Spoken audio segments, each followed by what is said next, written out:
사도신경으로 신앙고백 드립니다. 나는 전능하신 아버지 하나님 천지의 창조주를 믿습니다. 나는 그의 유일하신 아들 우리 주 예수 그리스도를 믿습니다. 그는 성령으로 잉태되어 동정녀 마리아에게서 나시고 본디오 빌라도에게 고난을 받아 십자가에 못 박혀 죽으시고 장사된 지 사흘 만에 죽은 자 가운데서 다시 살아나셨으며 하늘에 오르시어 전능하신 아버지 하나님 우편에 앉아 계시다가 거기로부터 살아있는 자와 죽은 자를 심판하러 오십니다. 나는 성령을 믿으며 거룩한 공교회와 성도의 교제와 죄를 용서받는 것과 몸의 부활과 영생을 믿습니다. 아멘. 찬송가 290장입니다. 290장.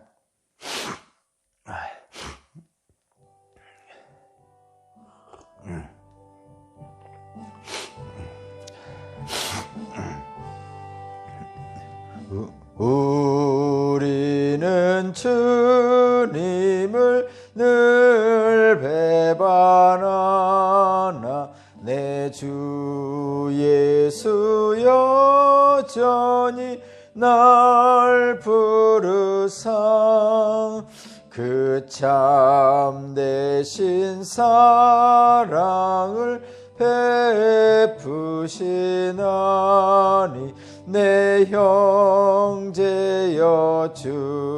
주님을 곧 따르라.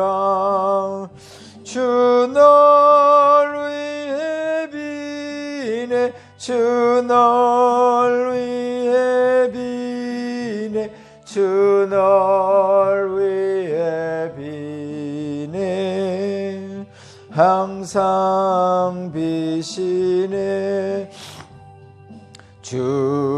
주께서 풍성한 은혜를 내려 내 영혼이 나날이 날 부르사 주 예수를 너희도 구주로 섬겨 곧 따르면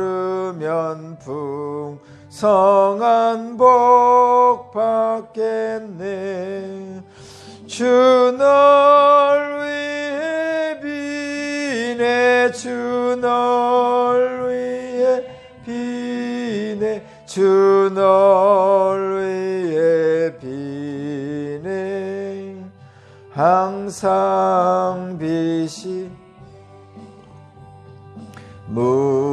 무거운 짐 지고 애타는 인생 주 예수께 돌아와 곧이어라.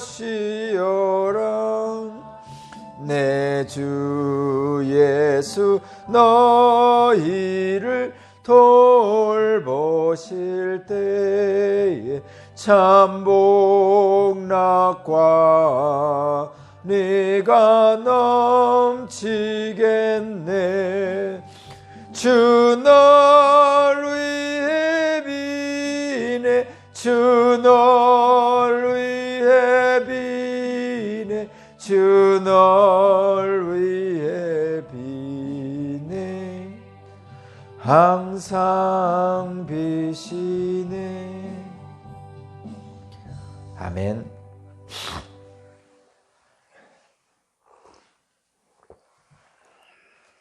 오늘 신 하나님 말씀은 다니엘 9장 15절에서 27절입니다.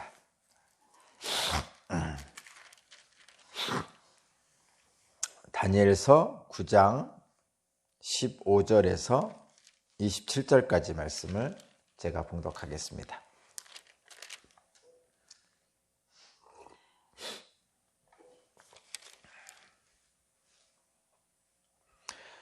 강한 손으로 주님의 백성을 이집트 땅에서 인도하여 주시고 오늘과 같은 명성을 얻으신 주 우리 하나님, 우리가 죄를 짓고 악한 일을 저질렀습니다.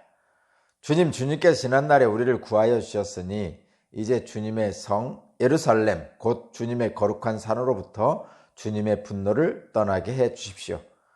우리의 죄와 우리의 조상의 죄악 때문에 예루살렘과 주님의 백성이 우리 주위에 있는 민족들에게 멸시를 받습니다.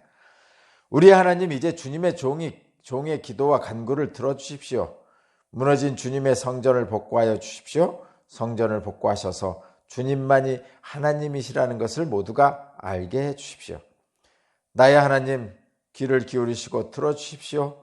눈을 크게 뜨시고 우리가 황폐해진 것과 주님의 이름을 빛내던 이 도성의 고통을 굽어보아 주십시오. 우리가 이렇게 주님께 간구하는 것은 우리가 잘나서가 아니고 주님께서 자비하시기 때문입니다. 주님 들어주십시오. 주님 용서하여 주십시오. 주님께서 들어주시고 이루어 주십시오. 나의 하나님, 만민의 주님께서 하나님이심을 알아야 하니 지체하지 마십시오.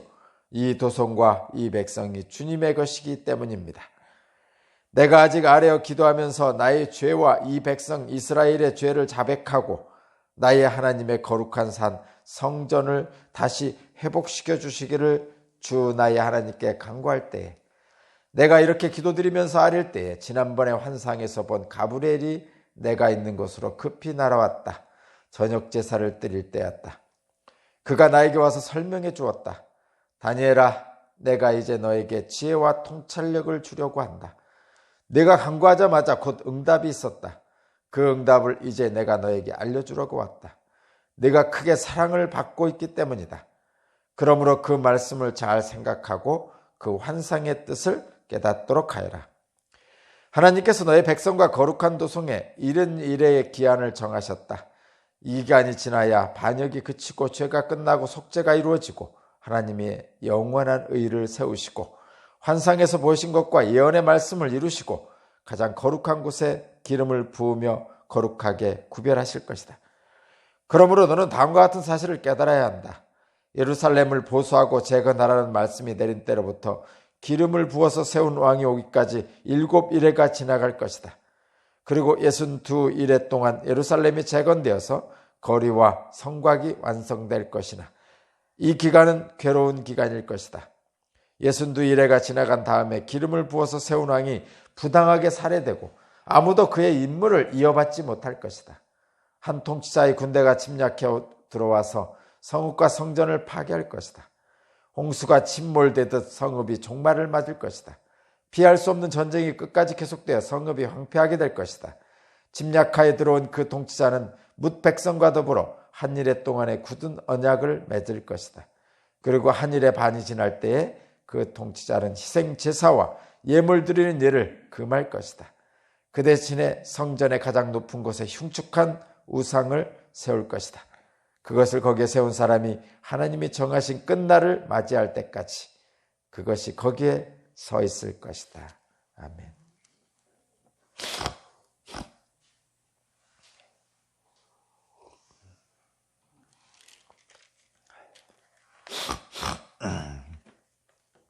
오늘 말씀의 제목은 사랑받는 자에게 주시는 지혜와 통찰력입니다.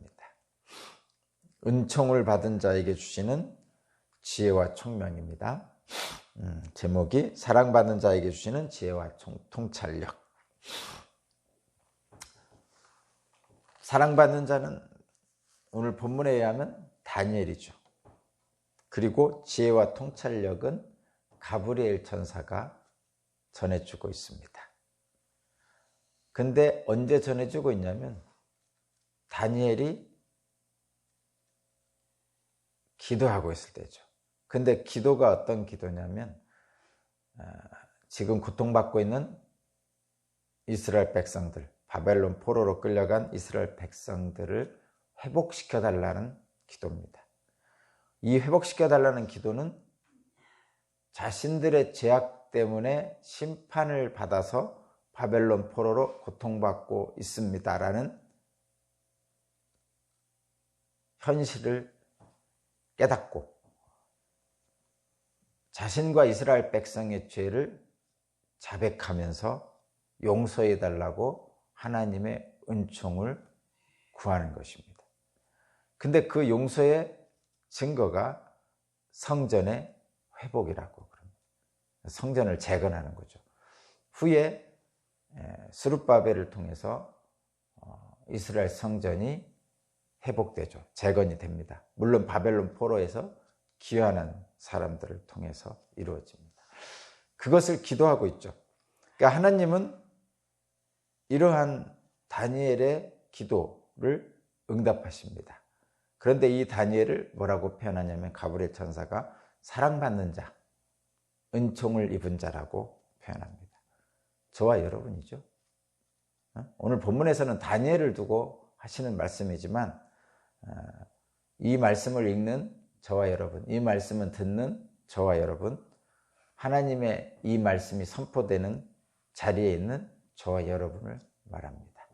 사랑받는 자, 은총을 입은 자, 바로 저와 여러분이고, 저와 여러분은 그래서 다니엘과 같은 기도를 할 때 하나님께서 지혜와 총명을 허락하시는 거죠.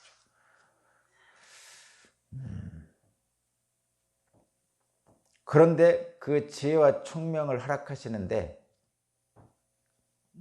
그 내용이 무엇이냐? 바로 묵시입니다. 지혜와 총명을 허락하시는데 바로 묵시입니다. 자, 오늘 결론을 이미 다 낸 거나 다름없습니다.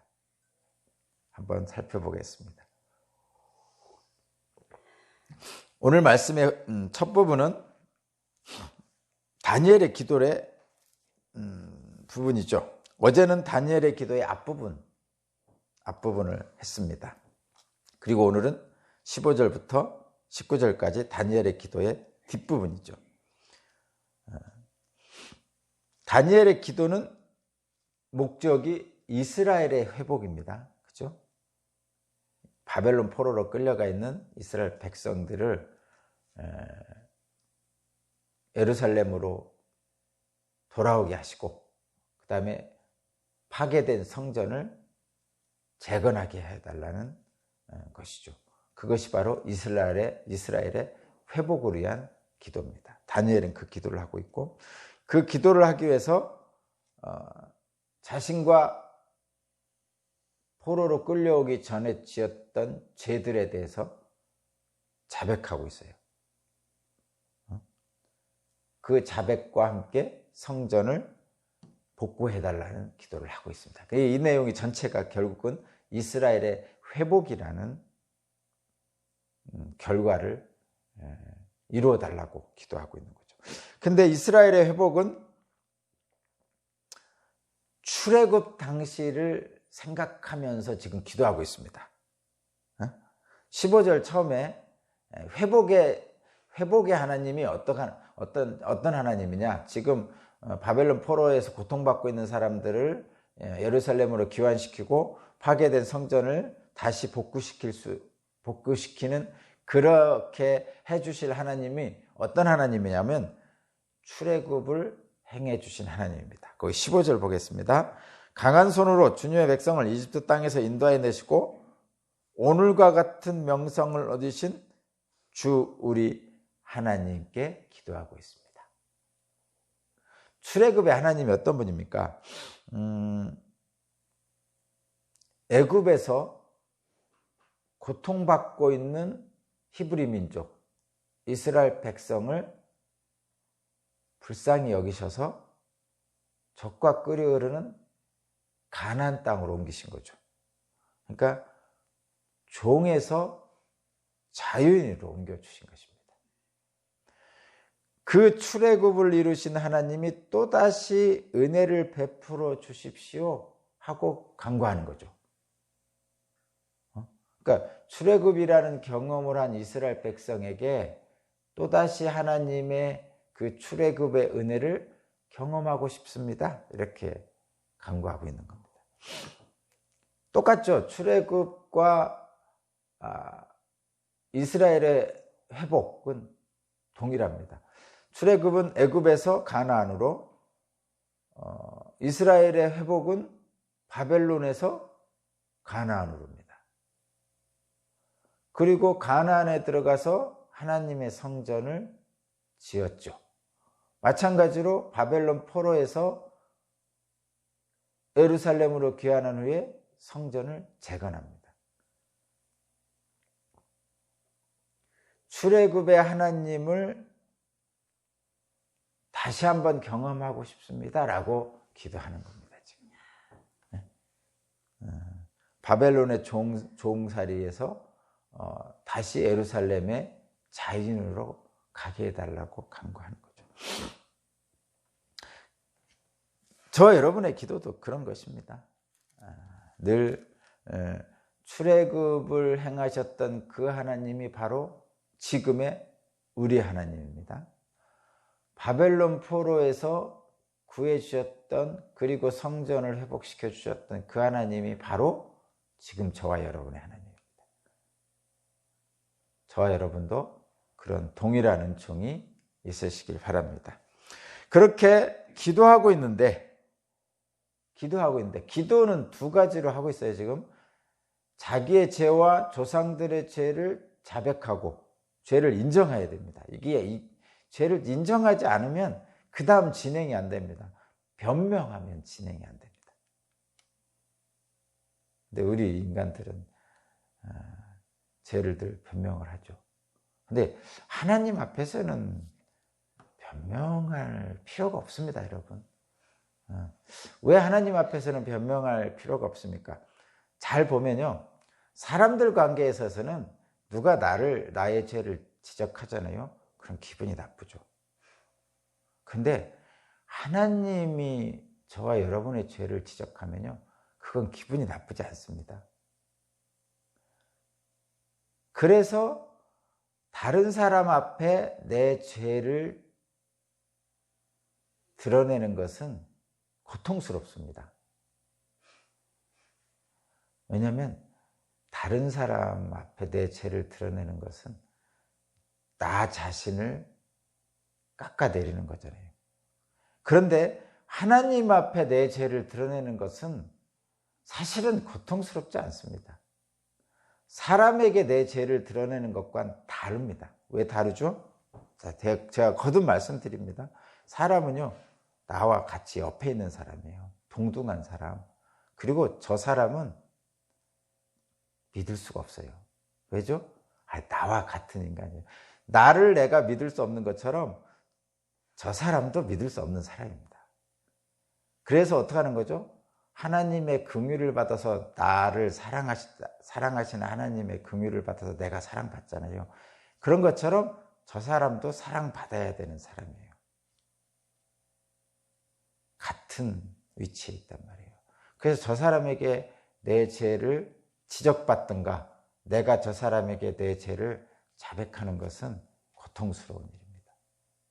그러나 하나님은 동률의 하나님이 아니죠. 하나님은 위에 계신 분이에요. 그래서 하나님이 내 죄를 지적한다든가 내가 하나님께 죄를 자백하는 것은 부끄러운 일이 아닙니다. 그리고 나의 자존감을 깎아먹을 일도 없어요. 하나님에게 내 죄를 자백하는 것은. 어찌 보면 하나님께 내 죄를 자백하는 것은 오히려 당당할 수 있어요. 왜냐하면 그것이 하나님이 기뻐하시는 일이기 때문에 그렇습니다. 자, 분명히 기억하세요. 사람과의 관계 속에서 죄의 자백과 하나님과의 관계 속에서 죄의 자백은 전혀 다르다는 것을 꼭 기억해야 됩니다. 그렇기 때문에 하나님 앞에서 우리의 죄를 자백할 수 있고 인정할 수 있고, 그렇기 때문에 하나님 앞에서는 우리가 용서받을 수 있습니다. 그것이 하나님 앞에 죄를 자백하는 특징입니다. 다니엘이 그렇게 기도를 하고 있습니다. 그렇게 기도를 하고 있습니다. 그때 그렇게 기도할 때 가브리엘 천사가 와서 응답을 해줍니다. 그런데 이 가브리엘 천사가 와서 응답하는데 그 응답이 뭐냐면 20절을 한번 보세요. 20절. 그가 나에게 와서 설명해 주었다. 다니엘아, 내가 이제 너에게 지혜와 통찰력을 주려고 한다. 가브리엘 천사가 와서 하나님의 말씀을 응답을 전해주는데 그것이 뭐냐? 지혜와 통찰력입니다. 지혜와 총명입니다.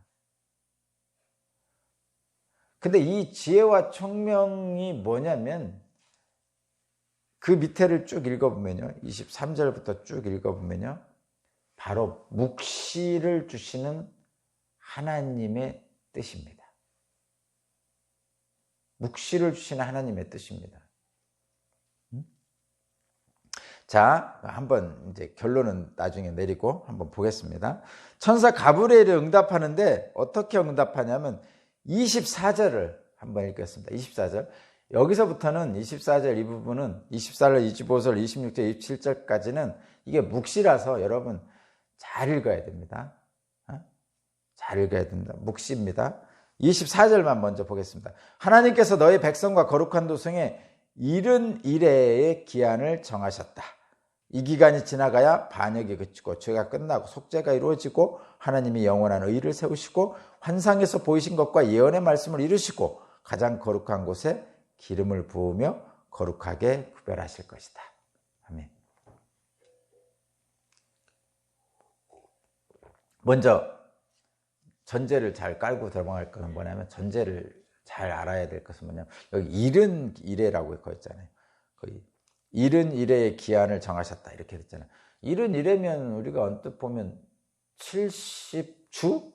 이래가 주니까 70주죠. 70주의 기한을 정하셨다 이렇게 표현하고 있죠. 보통 70은 많이 나오죠. 70년? 예레미야의 그 예언에서 70년 동안 바벨론 포로로 끌려가 있을 것이다 이렇게 해서 70년을 두고 있죠.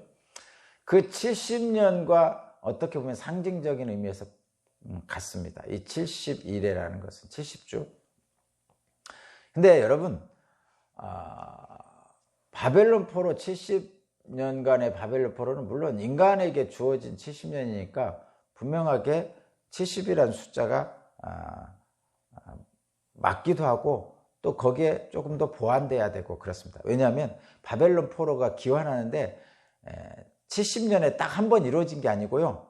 1차 기환, 2차 기환, 3차 기환 이렇게 있었단 말이에요. 그래서 70년이라는 기간이 인간에게는 명확하기도 하지만 또한 두리뭉실하기도 한 거예요. 왜냐하면 1차 기환 오고 3차 기환 이런 거는 70년하고 좀 다르니까 그렇습니다. 그러니까 본격적인 기환을 한 게 70년이다 이런 얘기입니다. 그 전에도 기환한 게 있고 그 후에도 기환한 게 있습니다. 그러니까 70년은 인간사에서 좀 어떤 면에서 보면 주로 했던 한 기간이라고 보시면 되고 거기에 또 다른 보충적인 기간이 또 있었습니다. 그런데 그렇게 분명한 기간이 있는가 반면에 인간에게 분명한 기간이 있는가 반면에 그렇지 않은 기간도 있습니다. 예를 들면 오늘 본문에 있는 70일에 이 70주라는 표현입니다. 인간에게 분명하지 않는 기간은 어떤 의미로 봐야 되면 하나님의 시간으로 보면 됩니다. 오늘 본문에 나오는 24절은 하나님이 정하신 시간인데 하나님이 정하신 인류 구원의 시간이에요. 말하자면 하나님이 정하신 인류 구원의 시간표라고 보시면 됩니다. 뭐 하루 동안에 하나님이 구원하신다면 하루 동안의 시간표예요. 이 70주, 70일이라는 것은 우리 인간을 구원하시는 하나님의 구원의 시간표입니다. 자, 그러면 뭐 이 70일회가 지나면 하나님의 구원이 완성된다는 얘기입니다. 이게 24절의 얘기는 70주가 지나면. 근데 말도 안 되는 얘기죠. 우리가 어떤 얘기면 70주면은 몇 년이에요? 몇 달이에요? 넉 달이 안 되네. 아니, 10달이 안 되네요. 그죠? 아니, 4주가 한 달이니까 70주니까 1년이 52주인가요? 그렇구나. 2년이 안 되네. 2년이 안 되는 거죠? 예. 네. 그러니까 70주면 1년이 52주니까 1년이 안 되는 겁니다. 근데 2년이 안 되는 겁니다. 그 2년도 안 돼서 하나님의 구원의 역사가 다 이루어진다고 생각할 수 있습니까? 아니죠. 그래서 이 70일에 70주라는 것은 하나님의 시간표입니다. 하나님의 시간표라는 건 이런 의미입니다, 여러분.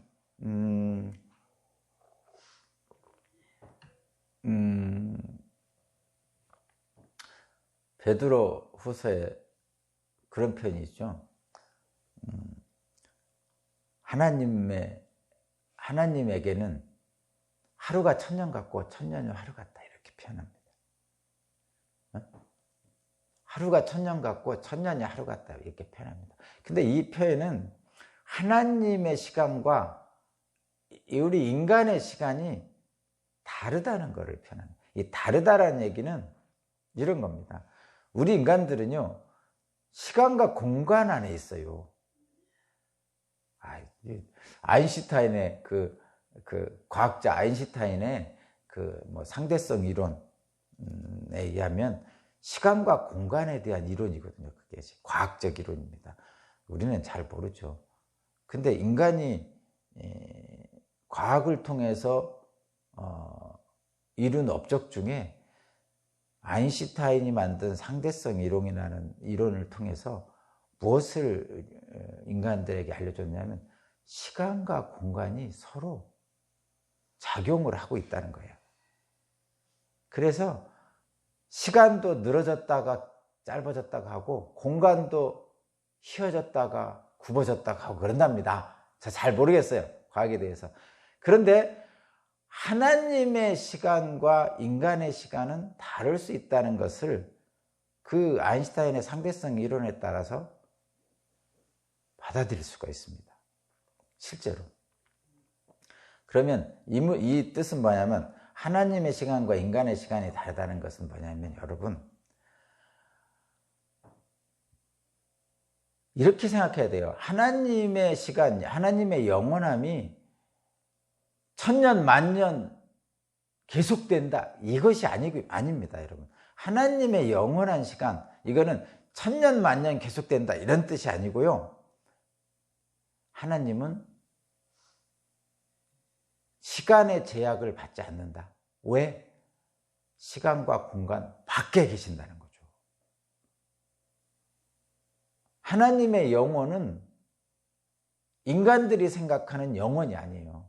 우리 인간들은 천년 만년 계속되는 것을 영혼이라고 그러잖아요. 근데 하나님의 영혼은 그런 시간 안에서 천년 만년 계속되는 게 아니고, 하나님의 영혼은 시간 밖에 있기 때문에 천년 만년 계속되는 우리 인간들의 시간적 개념하고는 전혀 다릅니다. 시간 밖에 계신 거예요.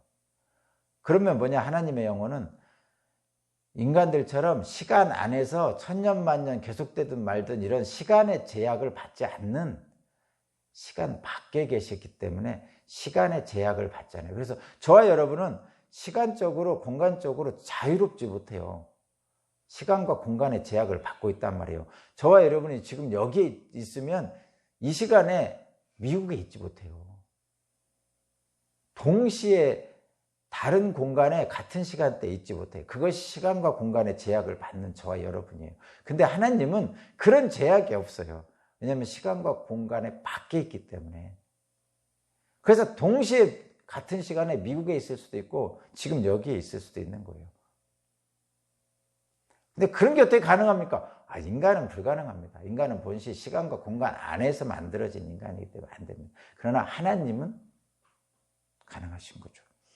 그래서 하나님이 정하신 인류 구원의 시간표인 이 70주, 70일에는 인간의 생각으로 보면은 이해할 수가 없습니다. 70주간, 71회가 지나면 하나님의 구원이 완성된다고 지금 표현하고 있어요. 그러면서 거기 25절부터 쭉 보면요. 쭉 보면 62주가 나오고, 또 62일에 62주가 나오고, 또 62일에가 지나고 나면 26절에 기름 부어 세운 왕이 죽게 되고, 또 그러다가 또 저기 또 27절에 가면 또 한 일해 동안 또 언약을 맺고, 또 한 일의 반이 지나면 또 어떤 일이 이렇게 표현하거든요. 그러니까 여기서 말하는 이런 기간은 하나님의 영혼의 기간입니다. 그래서 우리들의 생각에서 말하는 그냥 70주, 2달이 좀 안 되는 기간, 뭐 이렇게 생각하시면 안 됩니다. 하나님의 인간 구원의 시간표예요. 하나님이 가지고 계신. 그렇게 생각하셔야 되고, 그 다음에 지금 계속 이 묵시에 대한 얘기입니다. 여기 거기 보면요, 25절에 넷째 줄에, 25절에 넷째 줄에 기름 부어서 새로운 왕이 오기까지 7일에가 지나야 할 것이다, 이렇게 표현하겠죠. 7일에가 지나면 하나님의 구원이 완성된다고 그러잖아요. 그런데 7일에가 기름 부어 세운 왕이 오기까지 7일에가 지나야 된다. 그러니까 7일에가 지나는 그 순간에 기름 부어 세운 왕이 온다는 거. 그게 누구냐면 메시아죠. 예수 그리스도입니다. 그리고 그 메시아는 이 이른 일에 될 때, 마지막 때에 사람들이 그를 죽입니다. 그리고 나서 이 예수 그리스도 기름 부어 세운 왕을 통해서 하나님의 구원이 완성되는 거죠. 그것을 얘기하고 있습니다. 이것이 뭐냐? 가브리엘이 다니엘의 기도에 응답해서 말씀해 준 지혜와 통찰력이에요. 이게 뭐라고요? 이게 묵시입니다. 앞으로 일어날 일들에 대한 묵시를 주시는 거죠. 그 묵시가 주신 하나님의 뜻은 거듭 말씀드리지만 새로운 희망입니다. 새하늘과 새 땅이죠. 바벨론 포로로 끌려가 있는 이스라엘 백성들에게 예루살렘의 기환이라는 새로운 희망을 주는 묵시입니다. 새하늘과 새 땅을 주시는 묵시입니다. 그래서 이렇게 보는 거예요. 사람들이 보기에는, 바벨론 포로로 끌려간 사람들의 보기에는 지금 그 현실이 암울합니다. 오죽하겠어요. 포로인데. 그런데 역사의 주관자이신 하나님의 뜻이 지금도 진행되고 있고 이루어지고 있다라고 바벨론 포로들에게 말해주고 있는 거죠. 그래서 이 말은, 이 묵시의 계시는 통찰력이고 지혜로운 겁니다. 왜? 그 안에서 새로운 희망을 발견하고 살기 때문에. 똑같습니다. 저와 여러분에게도 이 다니엘에게 주신 이 묵시가 바벨론 포로들에게 새로운 희망과 새 하늘과 새 땅을 향한 힘을 주셨듯이 이 묵시는 저와 여러분에게도 오늘도 동일한 희망을 주시는 겁니다. 저와 여러분들이 살아가는 이 세상이 암울할지라도, 코로나19로 힘들고 경제가 어려울지라도, 또는 육신이 늙어서 점점 낡아질지라도 하나님의 역사는 진행되고 있구나. 그래서 그 모든 역사 가운데 하나님이 주권적으로 행하고 있구나 라고 우리에게 지혜와 통찰력을 주시는 겁니다. 오늘도 우리에게 새 힘을 주시는 그 주님을 붙잡고 담대하게 힘차게 살아가시기 바랍니다. 기도드리겠습니다.